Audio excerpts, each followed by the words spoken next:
로마서 1장 1절부터 봉독해 드리겠습니다.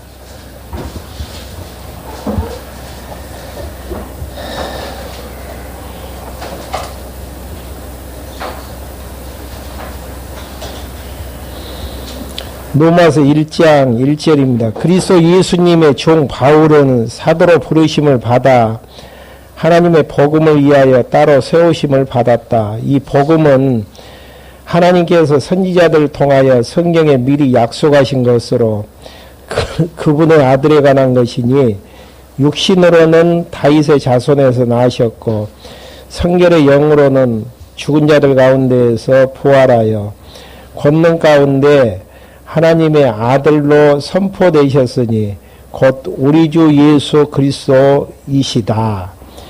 4절까지 봉독해 드렸습니다. 지난 시간까지 신약 개론 사도행전까지 정리해 드렸고요. 오늘부터는 이제 로마서 부분 시간 되어지는 데까지 간략간략하니 이제 정리하려고 합니다. 로마서 부분을 이해를 하시려면은 구약 성경의 그리스도의 언약에 대한 부분들이 이해가 되어지지 아니하고서는 로마서 부분을 이해할 수가 없습니다. 구약의 내용을 단마디로 이야기를 드리면은 그리스도를 보내주실 것에 대한 언약인데요. 결국은 이제 그리스도가 이 땅에 오셔서 이제 교회를 세워주실 것에 대한 언약입니다. 교회를 이제 세워주시기 위해서 구약에 약속된 대로 예수 그리스도가 이제 오셔서 사복음서에서 교회의 머리로 이제 교회의 머리가 되시는 내용이죠.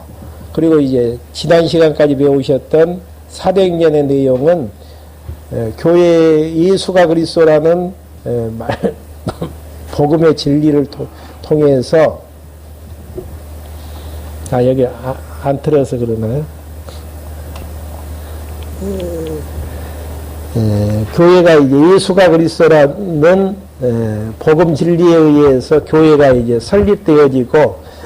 설립되어진 다음 교회를 이제 양육해 하시는 이제 하나님의 섭리가 나와지는데요. 로마서에서는 칭의의 복음으로 양육해 주시고요. 고린도전서에서는 건덕의 복음으로, 갈라디아서에서는 은혜의 복음으로 이제 양육해 주시는데요. 결국은 이제 그 양육을 통한 한번 유인물 한번 봐보시죠. 26페이지 보시면은 교회 양육을 통한 성취 내용이 로마서부터 이제 갈라디아서 내용인데요. 그 밑에 이제 주제를 그 단마디로 이제 써놨는데요. 로마서부터 갈라디아서는 성령께서 부활 승천하시니까 그리스도이심을 교회 양육을 통해서 언약을 성취하심으로 증가하시는 로마서부터 갈라디아서까지 지난 시간에 사도행전 내용에서도 교회 설립에 대한 언약이 성취되는 걸 통해서 무엇을 증가하기 위함이었죠? 그리스도이심을 증가하기 위함이었는데 이제는 구약에 약속된 양육을 근거로 해서 예수가 구약에 약속된 그리스도 되심을 증거하는 내용이 로마서, 갈라디아서, 고린도전서, 갈라디아서에 이제 담겨져 있습니다. 그래서 이제 양육을 통한 성취 부분에서 칭의의 이제 복음으로 양육하시는 하나님의 이제 계시가 이제 나와지는데요. 그 근거는 결국은 이제 실체적인 하나님께서 천지만물을 창조하시고 에덴 동산을 창조하셨죠. 그리고 이제 그곳에 아담과 이제 화를 창조하셔가지고 에덴 교회를 이제 이루어 주셔서 생육하고 이제 번성케 하실 것에 대한 약속을 해 주시는 이러한 이제 내용으로 해서 결국은 이제 그 교회가 양육받을 것에 대한 근거를 이제 제시해 주시는 부분입니다. 이러한 이제 부분의 근거에서 비록 이제 에덴 동산이 에덴 교회가 이제 타락의 길로 걸어갔지만은 둘째 아담 예수 그리스도를 통해서 이 지상에 신령한 교회를 세워주실 것을 이제 확증해 주기 위해서 모형적으로 이제 증거해 주시기 위해서 이스라엘 나라를 이제 세워주시는, 그래서 이제 이스라엘 나라를 세워주실 그 언약이 신약에서 이제 교회를 세워주실 언약에 대한 성취 부분으로 이제 증거되게 되어집니다.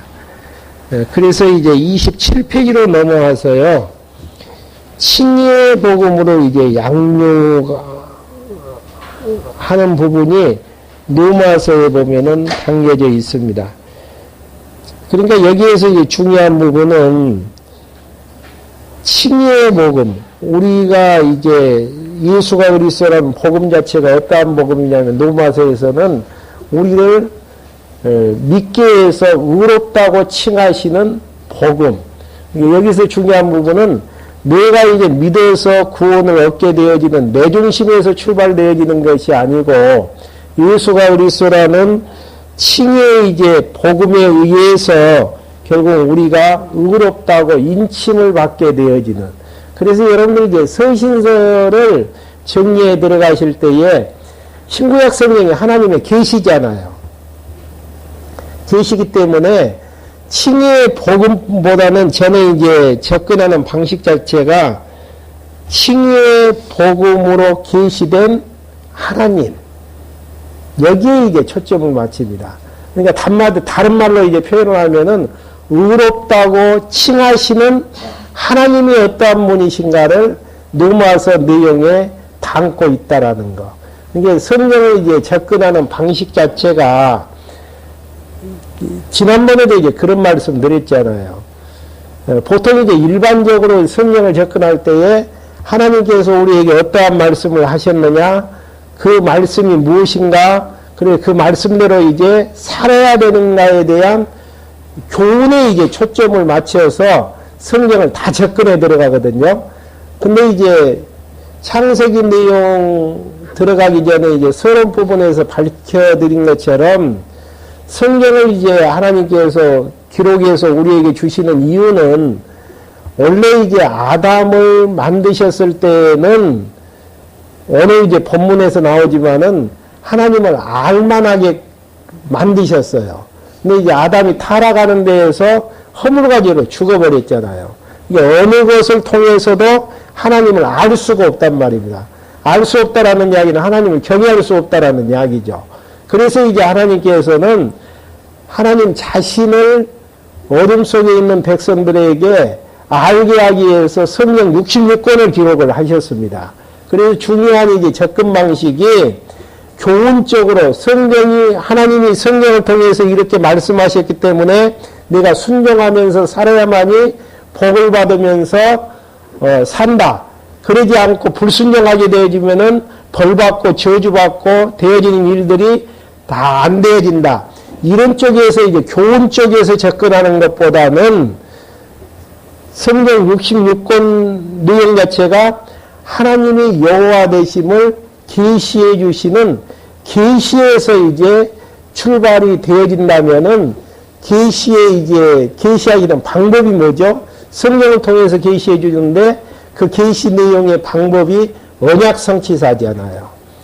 신약에서는 그리스도 보내실 것을 언약하고, 구약에서는 언약하고, 신약에서는 구약에 약속된 그리스도가 예수님으로 오셨음을 증거를 하는데, 결국은 복음서에서는 교회의 머리로 예수 그리스도가 이 땅에 오셨고, 이제 그 머리에 의해서 이제 교회가 이제 설립이 되어지는 것인데, 결국은 사도행전에서는 설립에 대한 내용으로 성취하시고, 이제 로마서부터는 교회의 이제 양육의 복음으로 이제 성취해 가시는데, 결국은 이제 로마서에서는 칭의의 복음을 통해서 결국은 하나님 자신이 어떠한 분이신가를 계시해 나가는, 양방간에 우리가 이게 성경을 접근하는 방식에서 둘 중에 하나로 이제 설정을 해야 됩니다. 교훈 쪽에서 하나님께서 이렇게 명령하셨으니까 그 명령대로 살아야 되는가에 대한 초점을 맞춰야 될 것인지, 아니면은 하나님 자신이 어떠한 분이신가를 계시하는 쪽에 접근을 맞춰야 될 것인지. 그래서 이제 우리는 성경 66권 자체가 하나님 계시로 설정을 하면서 지금까지 이제 언약 성취사적인 관점에서 성경을 정리를 해오는 데에서 로마서까지 이제 이르게 되어졌었는데, 어떤 이제 로마서에서는 하나님의 계시 내용이 담겨져 있는가? 의롭다고 칭하시는 하나님. 여기에서는 의롭다고 칭하시는 분이 나에 의해서 결정되는 게 아니고, 하나님께서 의롭다고 도장 찍고 선포해버리면은 의인되어지는 것이고, 하나님께서 의롭지 않고 불의한 인간으로 선포해버리면은 불의한 인간으로 계속 살아나갈 수밖에 없는. 그러니까 의롭다고 하고 불의하고 불의자로 선포하시는 선포의 고난이 누구에게 달려있는가? 하나님에게 달려있음을 로마서에서 우리에게 계시해 주시는. 그러니까 많은 사람이 로마서 내용들 쉽게 알거든요. 예수 믿으면 구원 얻는다. 이런 쪽에서 이제 관심을 가지면서 예수님을 믿어야 된다. 안 믿으면 지옥 간다. 맞는 이야기죠. 권사님 맞아요? 틀려요?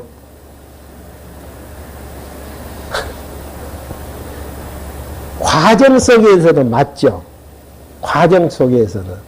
그러지만은 근본적인 그 전체 틀에서는 그런 부분들을 다시 한번 구체적으로 정리해야 될 필요성이 있는.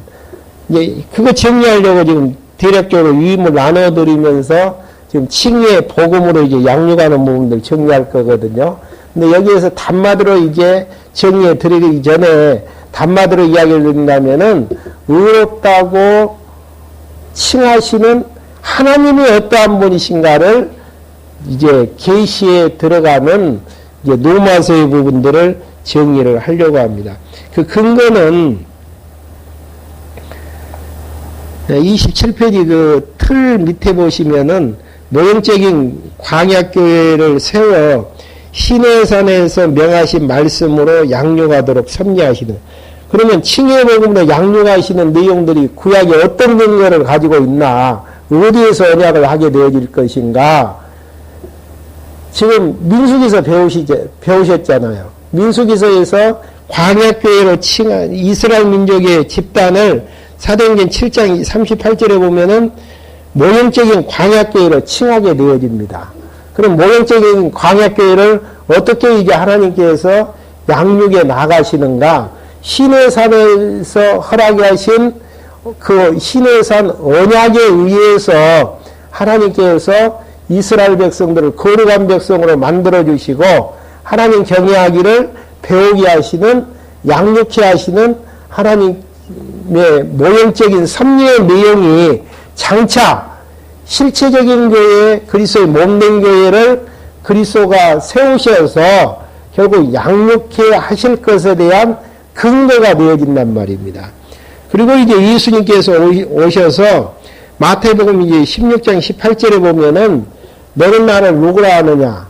베드로가 뭐라고 대답을 하죠? 주는 그리스도시여 살아계신 하나님의 아들입니다.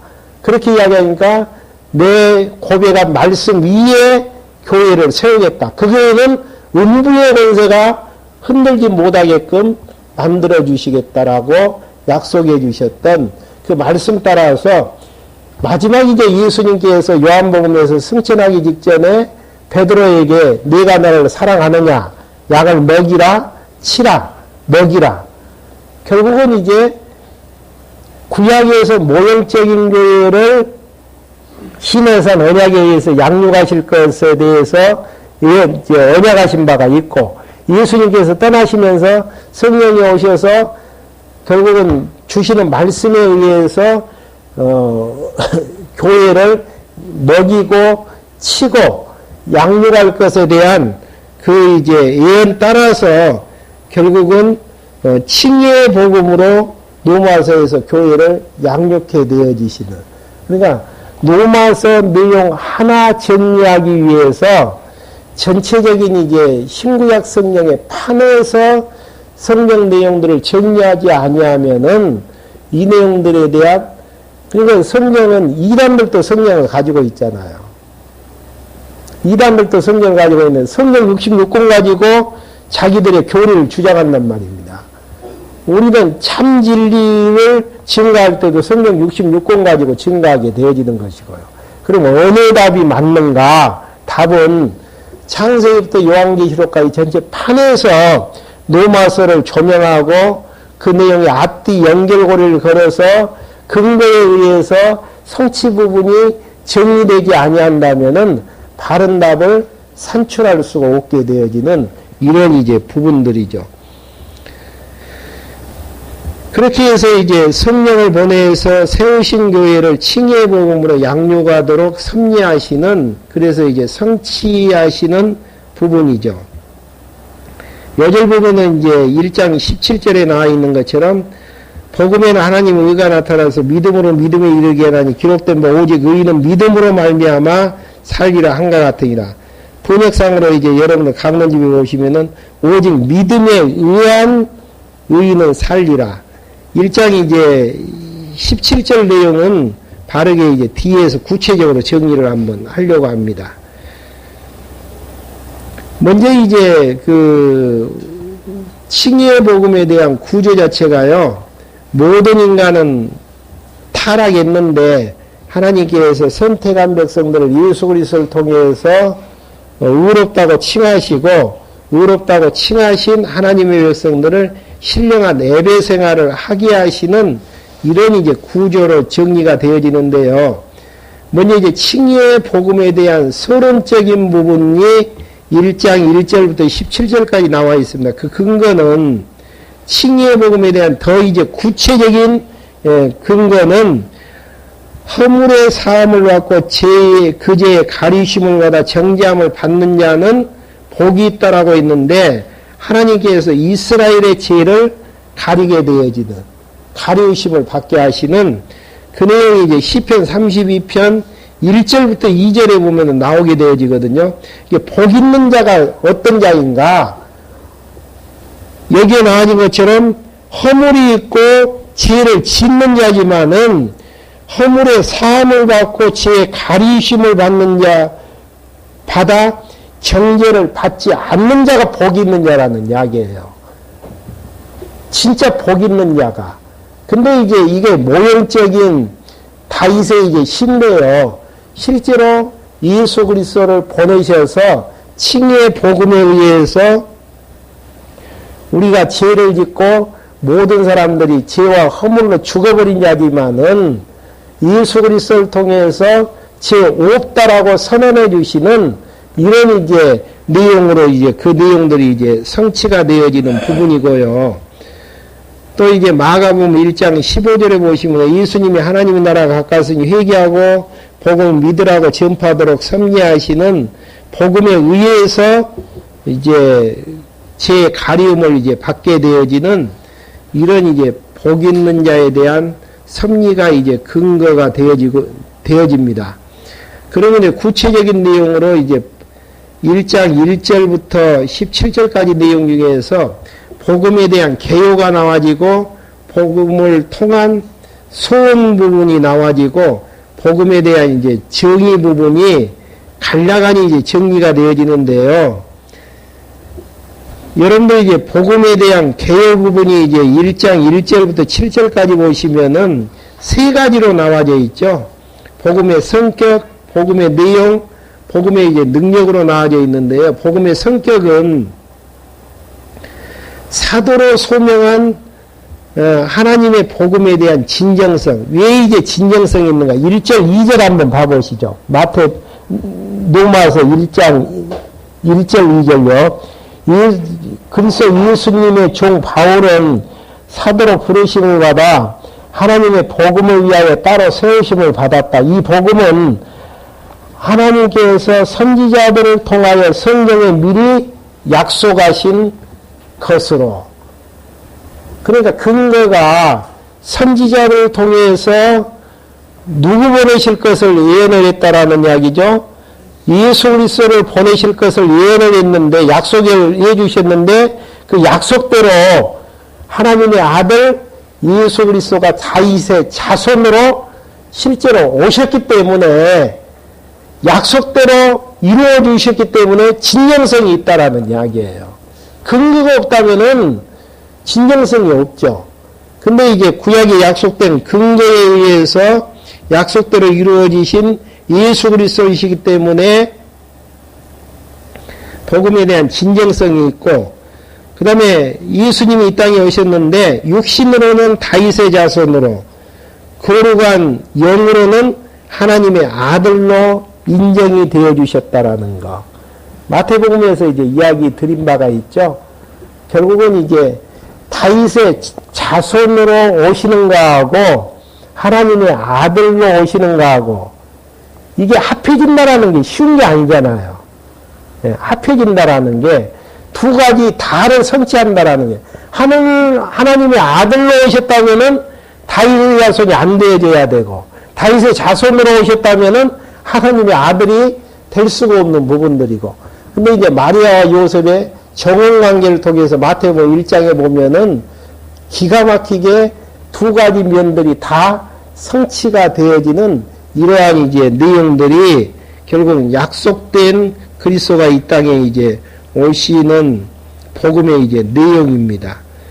그러면서 5절부터 7절까지 보시면은 이방인 중에 믿어 순종케 되고 유대인들도 부름을 잊게 되어지는, 그러면 이제 복음의 진정성을 가지고 있는 이 복음 자체가, 칭의 복음 자체가 결국은 복음의 능력을 보여주는 것인데, 5절부터 7절 한번 봐보시죠. 그분으로 인하여 우리가 은혜와 사도의 직분을 받았으니, 그분은 누구죠?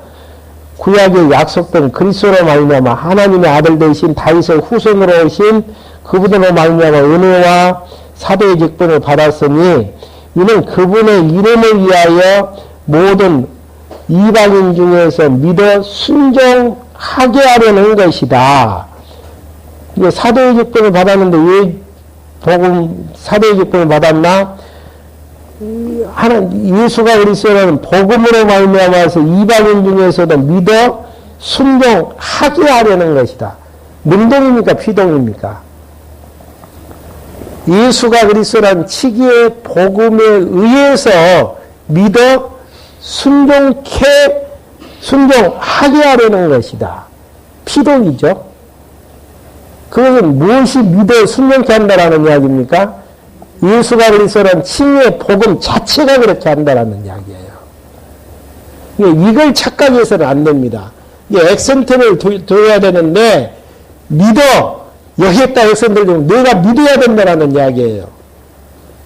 근데 사도 바울에게 주셨던 그 이제 예수가 그리스도란 칭의 복음이 그분의 이름을 위해서, 예수가 그리스도라는 이름을 위해서 모든 이방인 중에서 믿어 순종하게 하려는 것이다라는 것.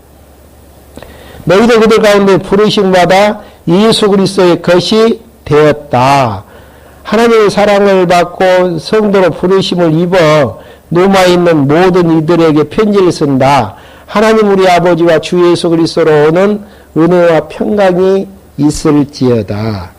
이 내용이 이제 간략한 복음의 이제 개연대의 중요한 부분은 이제 5절에서 7절에 나와지는 믿어 순종케 되어지는, 이방인들도 믿어 순종케 만들고 유대인들도 부르는 예수가 그리스도라는 복음에 대한 이제 실제적인 상황은 사도행전 내용에서 다 확인해 드린 바가 있어요. 그래서 이제 복음을 통한 이제 소원이 있는데, 이러한 이제 능력을 가진 복음이기 때문에 이 복음을 이제 로마에 가가지고 증거케 하려고 하는 소원이 있는데, 로마에 가는 것을 강구하게 되어지죠. 9절부터 10절 보시면은 그분의 아들의 복음 안에서 나의 영으로 섬기는 하나님께서 나의 증인이 되시는데 나는 기도할 때마다 항상 너희를 기억하며 어떻게 하든지 이제 하나님의 뜻 안에서 너희에게 갈 수 있는 길이 열리기를 간구하고 있다. 그러면서 이제 가는 이유에 대해서 11절에 보시면은 내가 너희 보기를 간절히 원하는 것은 어떤 영적인 은사를 너희에게 나누어 주어. 영적인 은사라는 게 뭐죠? 결국은 칭의의 복음이죠. 예수가 그리스도란 칭의의 복음을 나누어 주어 너희를 어떻게 해요? 견고하게 하려는 것이니. 그러니까 어떤 환경 속에서도 양육을 받아서 흔들림이 없는 그런 이제 자들로 이제 만드는 것이니 곧 내가 너희 가운데에서 지나면서 너희와 나의 믿음으로 서로 격려를 받으려는 것이다. 그러니까 칭의의 복음, 예수가 그리스도라는 복음을 증거케 되어짐으로 사도 바울도 격려를 받고 결국은 로마에 사는 크리스찬들도 격려를 받게 하려는 것이라는 거. 형제들아 나는 너희가 이것을 모르는 걸 원치 않는다. 내가 다른 이방인들 가운데서 열매를 거둔 것 같이 너희 가운데서 얼마만큼 열매를 얻기 위하여 여러 번 너희에게 가려고 하였으나 지금까지 길이 막혔다. 열매. 여기 보면은 이제 로마서 15장 28절에 보면은 연보를 지칭하는 부분들이죠. 그래서 이제 이 칭의의 복음으로 너희를 경고케 하고 서로 위로받고 열매를 맺히게 하기 위해서 네가 로마에 가기를 소원한다라는 것. 그러면서 이제 복음에 대한 단마디 정의가 나와 있어요. 단마디 정의는 어떤 내용이냐면은 16절부터 17절까지 내용인데요. 16절 나는 복음을 부끄러워하지 않는다. 예수가 그리스도란 칭의의 복음을 부끄러워하지 않는다. 왜 그러는가? 이 복음은 모든 믿는 자를 구원에 이르게 하는 하나님의 능력이다. 뭐가요? 사도 바울이 지금 소유하고 있는 이 복음, 예수가 그리스도라는 칭의의 복음은 모든 믿는 자를 구원에 이르게 하는 하나님의 능력이 되어진다라는 것. 이 복음이 이제 믿게 해서 능력을 발휘하게 되어지는데, 먼저는 유대인에게이고, 그리고 헬라인에게이다. 그러면서 이제 믿음에 대한 부분들을 더 확대합니다. 17절. 복음에는 하나님의 의가 나타나서, 한번 27페이지 유인물 복음에 대한 정의에서 두 번째 나와지죠. 복음의 하나님의 의는 예수 그리스도를 하나님의 의로 이제 의미하게 되어지는데요. 왜 예수 그리스도라면은 구약의 약속은 누구에 대한 약속이죠? 그리스도에 대한 약속이고, 신약에 대한 성취는 구약에 약속된 그리스도가 예수님의 예수라는 그런 이제 성취의 부분인데, 그 부분을 누가 이제 이루신다라는 이야기입니까? 하나님의 의로, 인간의 의가 아닌 하나님의 의로 이제 이루시게 되어지기 때문에, 약속하고 약속대로 이루신 하나님의 의가 어떻게 나타나서 어떻게 한다고요? 믿음으로 믿음에 이르게 한다라는 거. 그러니까 약속하신 그리스도가 예수님으로 오신 걸 보는 그 믿음이 진짜 예수님을 믿으면은 구원에 이르게 되겠구나. 그 믿음의 열매를 맺게 한다니까요. 그러니까 믿음이 나에게서 나온다라는 단순한 생각을 잊어버리셔야 돼요. 지금 그렇게 정리를 하고 있죠. 믿음으로 믿음에 이르게 한다라는 것. 좀 구체적으로 정리를 하면은 하나님의 의를 드러낸 신실하심에 따라, 어떻게 신실한 힘을 드러냈죠? 구약의 그리스도 약속하고 약속된 걸 예수님 보내셔서 하나님이 정말 신실하시고 성실하신 분이심을 드러내주셨단 말입니다. 그 신실하심에 따라 믿어지는 믿음에 의해. 그러니까 믿어지니까 믿는 겁니까? 믿으니까 믿어지는 겁니까? 믿어진다는 것은 뭐예요? 구약에 그리스도 보내실 것을 약속을 하셨는데 진짜 예수님을 구약에 약속했던 그리스도가 오셨어요. 믿어지잖아요. 그러니까 그 예수님 믿으면은 의롭다고 칭함을 받겠구나. 그러니까 신실하시마. 그러니까 믿음이라는 것은 나에게서 나오는 게 아니고 상대방에게서 나온다니까요. 상대방이 믿을 만한 일을 하면은 믿고 신뢰하죠. 그러니까는 약속을 했는데 약속대로 지키지 아니하면은 안 믿는다니까요. 그러니까 믿음에 대한 주체는 하나님에게서 출발을 해야 되는데 하나님이 어떻게 믿어지게 하셨는가? 구약에 그리스도 약속을 하셨고 예수님을 보내주신 것이 신구약 성경을 통해서 확인되어지니까 그 믿음의 신실하심에 대한 믿음에 의해서 믿음이 생겨진다라는 거. 믿음은 농가서에 보면은 하나님의 선물이고 은혜로 성격을 규명을 하잖아요. 그러니까 믿어서 의롭다고 칭함을 받는다라고 하면은 앞의 문장을 무시해버리고 내가 믿으니까 구원을 얻는다라는 쪽이 아니다라는 이야기예요. 한번 그 도표에 대해서 29페이지 한번 보시면은 제가 교파별로 그 틀 나와 있는 거 있죠?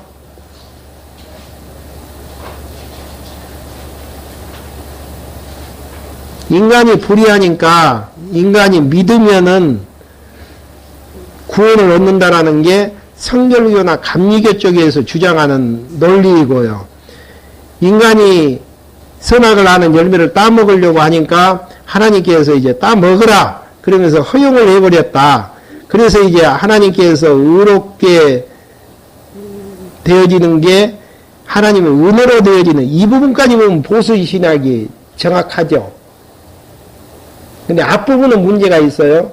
근데 이제 그러는데 성도의 생활 문제는 이제 은혜의 보답 차원이고요. 성경신학에서는 성경에서 말하는 진리는 하나님의 작정에 의해서 결국은 인간을 불의케 해서 은혜로 이제 구원케 하시려는 이러한 이제 섭리의 내용들. 그러니까 모든 이제 하나님의 의에 대한 부분들이 인간의 의하고는 전혀 관계가 없는. 그래서 이제 믿음에 대해서 조금 여러분들에게 이제 강하게 좀 지금 집중해서 초점을 맞추는 부분이 믿는 것은 내가 믿는 걸로 생각을 한다니까요.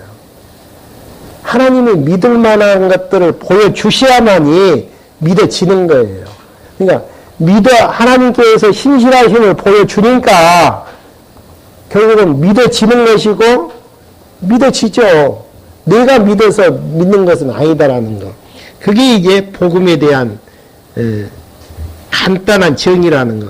그래서 하나님의 의를 드러낸 다시 이제 27페이지로 넘어와서 두 번째 하나님의 의를 드러낸 신실하심에 따라 믿어지는 믿음에 의해 의롭다함을 얻는 믿음에 이르게 하는 복음.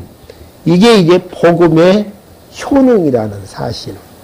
예, 복음 자체가 믿어지게 해서 믿게 하는 그런 능력을 가지고 있는 것이지 인간이 개입해야 될 틈이 없어요.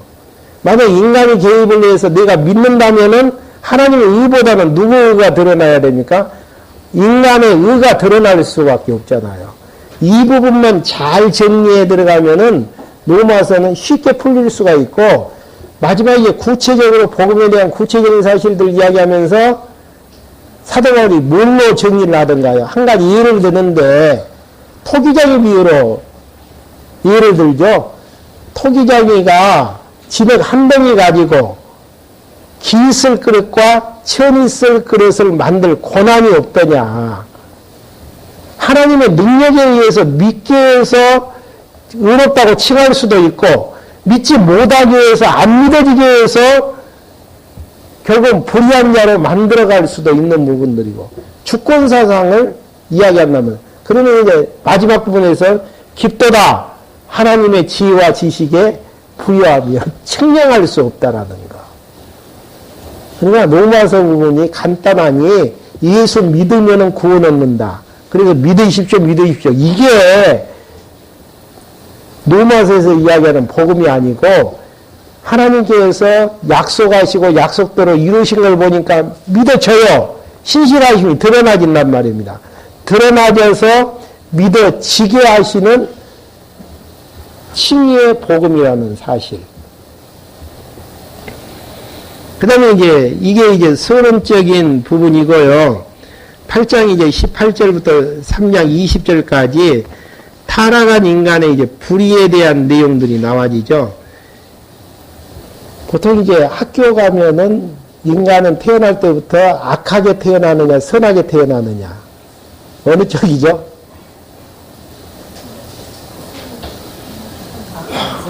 주장들이 엇갈리죠.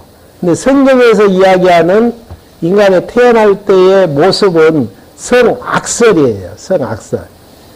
아담을 만드셨을 때에는 성선설이죠. 네. 근데 아담의 타락으로 말미암아서 아담과 함께 이제 그 번식되어지는 하나님의 그 모든 인류는 다 악하게 태어난단 말입니다. 그 내용이 지금 로마서 18장 18절부터 3장 20절까지 나와 있는데요. 구약에서도 이제 인간이 이제 타락했음을 이야기를 하죠. 다윗과 솔로몬으로 의인은 없으며 선을 행하는 자도 없다고 선언하는 부분들입니다. 그러면 선을 행하는 자가 있지 않느냐? 구제하는 자가 있고 뭐 긍휼을 베푸는 자가 있지 않느냐? 이건 인간 편에서의 선악에 대한 개념이고요. 하나님 편에서의 선악에 대한 개념들은 자기 하고 싶어서 하는 모든 것들은 다 악한 것이다라는 이야기. 그래서 이제 예수님도 마태복음 15장에서 그렇게 평가하죠. 사람의 마음에서 나오는 악한 생각을 비롯한 모든 불의한 것들은 사람을 더럽게 한다라는 거.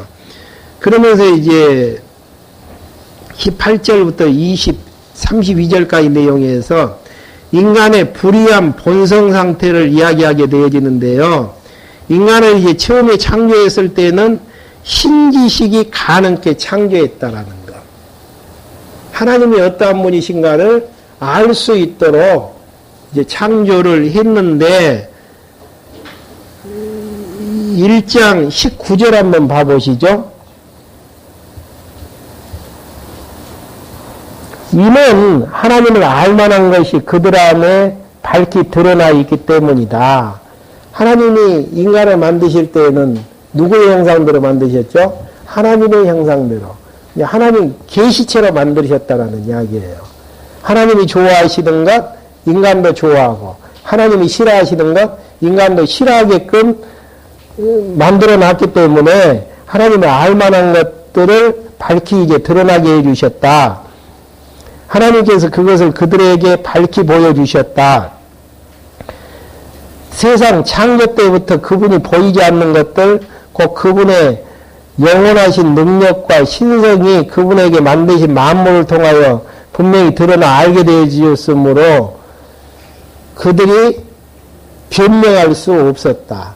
아담은 성경이 없어도, 성경 66권이 없어도 천지만물의 새싹이 나는 걸 통해서도 와, 하나님의 능력 대단하시다. 네. 우주 전체가 움직이는 걸 보면서도 하나님이 운행하신다. 그걸 다 알 수 있었단 말입니다. 그러니까 핑계치 못하게끔 하나님께서 이제 그렇게 이제 만드셨는데 21절부터 23절 마음의 생각과 마음이 이제 어두워지게 되어지죠. 그래서 21절 보시면은 그들은 하나님을 알면서도 하나님을 영광스럽게 하지도 않고 감사드리지도 않았으며 오히려 생각이 허망해지고 그들의 어리석은 마음이 어두워졌다. 그들은 스스로 지혜 있다고 하나 어리석게 되어 멸망치 않는 하나님의 영광을 멸망할 사람과 새와 짐승과 기어다니는 동물의 형상으로 바꾸었다.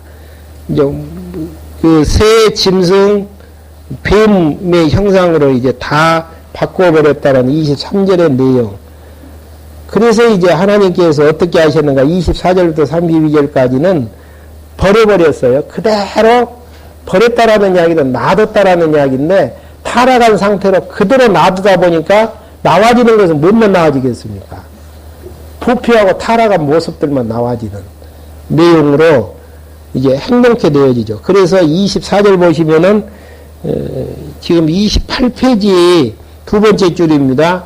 정욕대로 더러움에 이제 버려두셨고 부끄러운 욕심 가운데 처하게 만드셨고 무가치한 지능대로 내버려 두셨다라는, 그래서 이제 불의한 행동을 하게 됐기 때문에 하나님께서 이제 불의에 대한 심판을 하시는데, 어떻게 심판하시는가? 심판의 대상, 심판의 기준, 심판의 목적. 그걸 이제 로마서에서 제시를 하죠.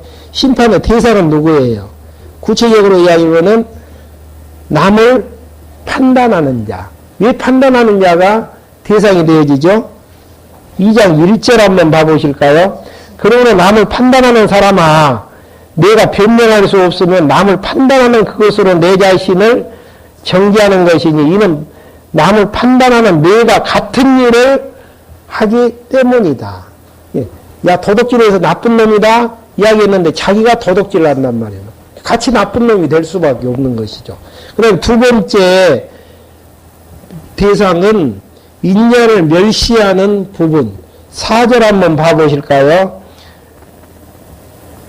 아니면 하나님의 인자하심이 너를 인도하여 회개하게 하심을 알지 못하고 그분의 인자하심과 용납하심과 오래 참으심의 풍성하심을 멸시하던 것이냐. 예, 회개하고 긍휼을 베푸시는 분은 하나님이신데 하나님께 참고 기다리신단 말입니다. 그 인자하심이 크기 때문에.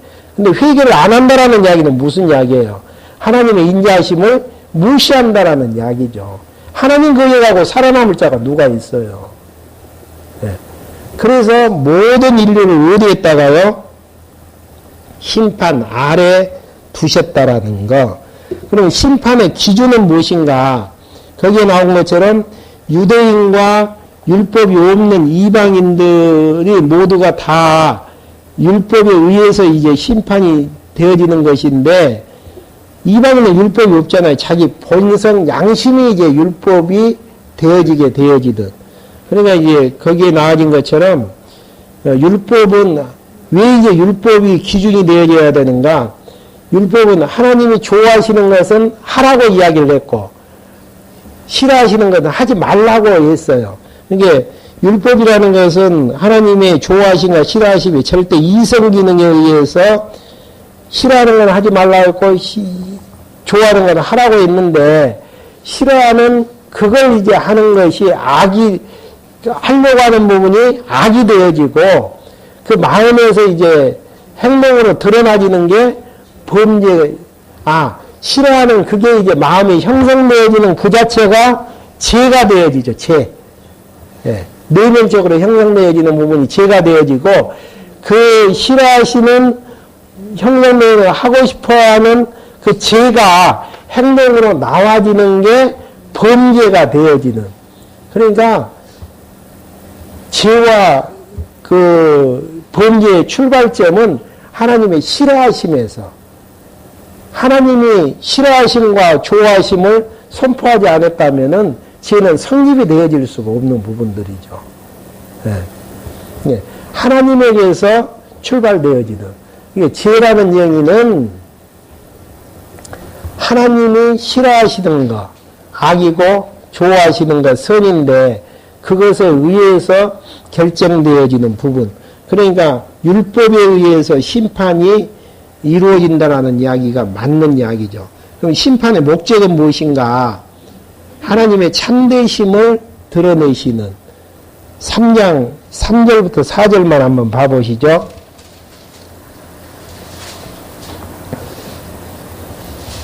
그러나 어떤 이들이 믿지 않으면 어떻게 되겠느냐? 그들이 믿지 않는 것이 하나님의 신실하심을 피할 수 있느냐? 하나님께서는 예수님 보내가지고 십자가에 죽게 하셔서 다 믿게 했는데 결국은 안 믿어버리면 하나님의 신실하심이 폐행했느냐 그 이야기예요. 결코 그럴 수 없다. 하나님은 다 거짓되어, 사람은 다 거짓되어져도 오직 하나님은 참되시다. 기록된 것 같이 주께서 말씀하실 때 의롭다함을 얻으시고 판단하실 때 이기려 하심이라고 하셨다. 예, 믿고 안 믿고에 의해서 하나님의 신실하심이 폐해지는 게 아니고 하나님은 영원토록 참되신 분이셔요. 예. 그러니까 안 믿는다 그래서 하나님이 손해보신 부분도 없고 하나님의 신실하심이 폐해지는 것도 없다라는 이야기죠. 그러니까 심판하시는 이유는 하나님의 참되심을 드러내시는 이유고 5절부터 8절까지는 율법의 의를 드러내시는 하나님의 의를 드러내시는 부분입니다. 3장 5절 한번 봐보실까요? 우리의 불의가 하나님의 의를 드러나게 한다면 우리가 무슨 말을 하겠느냐? 내가 사람들에게 말하는 대로 말하는데 진노를 내리신 하나님께서 불의하시다는 말이냐? 결코 그럴 수 없다. 만일 그렇다면 하나님께서 어떻게 세상을 심판할 수 있겠느냐? 그러나 나의 거짓으로 말미암아 하나님의 진실하심이 더 풍성하여 그분의 영광이 되었다면 왜 내가 여전히 죄인처럼 심판을 받아야 하느냐?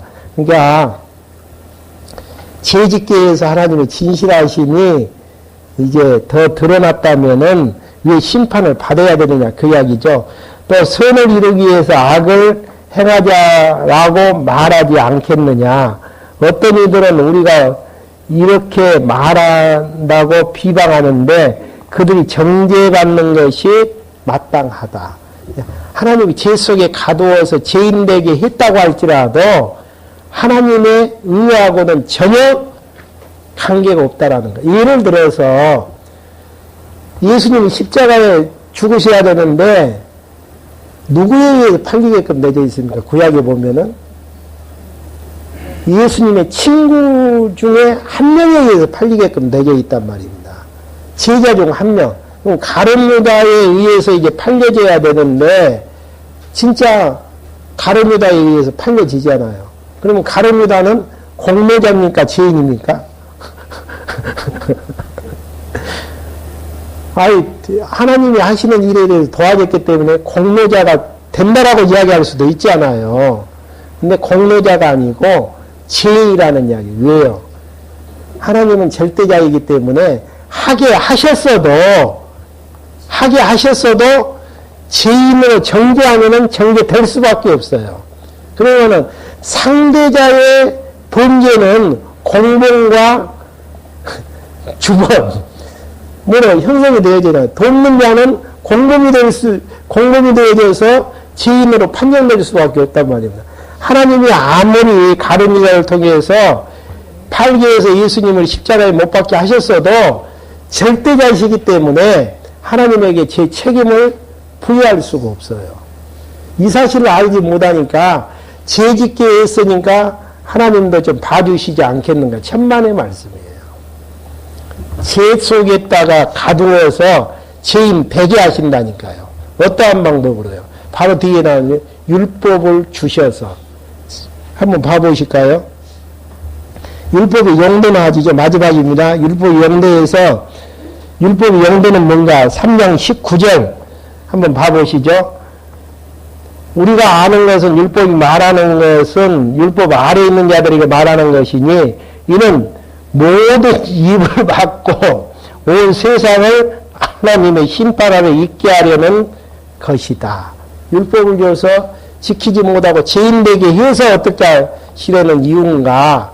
심판 아래 있음을 선언하기 위한 거라는 거. 그러면서 이제 20절 계속해서 보시면은 심판하기 위한 것이죠. 왜 이제 그러므로 율법의 행위로는 그분 앞에서 의롭다 하심을 받을 육체가 없나니 율법으로는 무엇이라고요? 죄를 깨달을 뿐입니다. 도덕질하지 말라 이런 조항이 없으면 도덕질하면서도 죄가 안 되지 죄인인 걸 깨닫지를 못한단 말입니다.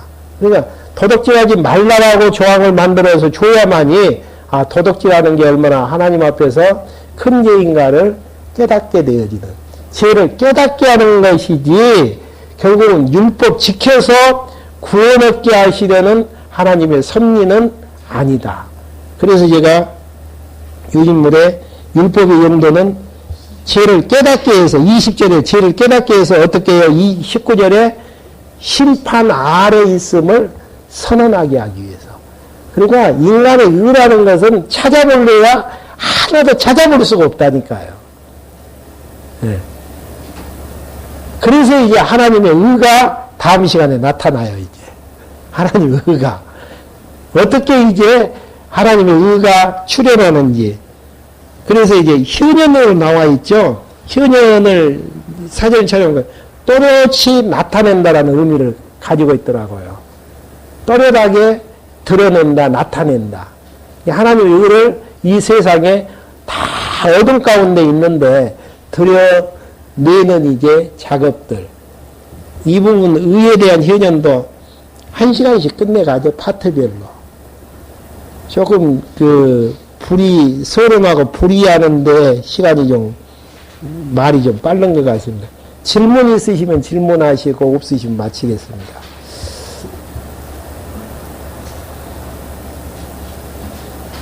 서신서는 많이 읽을 수밖에 없어요.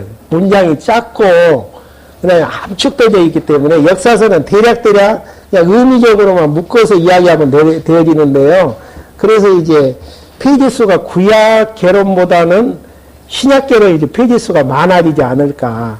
그래서 많이 고민도 좀 하고 있습니다.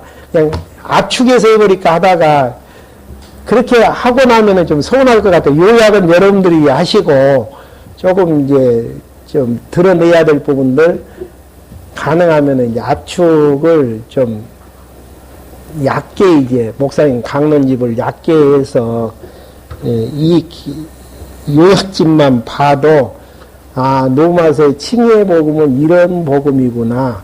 그걸 이제 좀 정리하는데 도움이 될까 해가지고 조금 페이지 수가 좀 늘어나고 있습니다. 다른 내용 없으시면은 기도하시겠습니다. 하나님 아버지 저희들 이 시간에 불러 모아주셔서 하나님께서 모든 인간들을 죄악 속에 가두어 두시고 의롭다고 하시기 위해서 예수 그리스도를 보내주셔서 십자가에 죽게 하심으로 믿어지게 하셔서 의롭다고 칭해 주시는 하나님의 어떠한 분이신가를 배워나가는 시간을 가질 수 있도록 인도해 주심을 감사함을 드립니다. 이 모든 것들이 우리의 의가 아닌 인간의 의인 것들을 다시 한번 깨닫게 하여 주시고 그 은혜를 베풀어 주신 하나님께 감사하면서 살아나가는 저희들로 인도해 주시옵소서. 예수 그리스도의 이름으로 기도했습니다. 아멘. 주기도문 하심으로 마치겠습니다.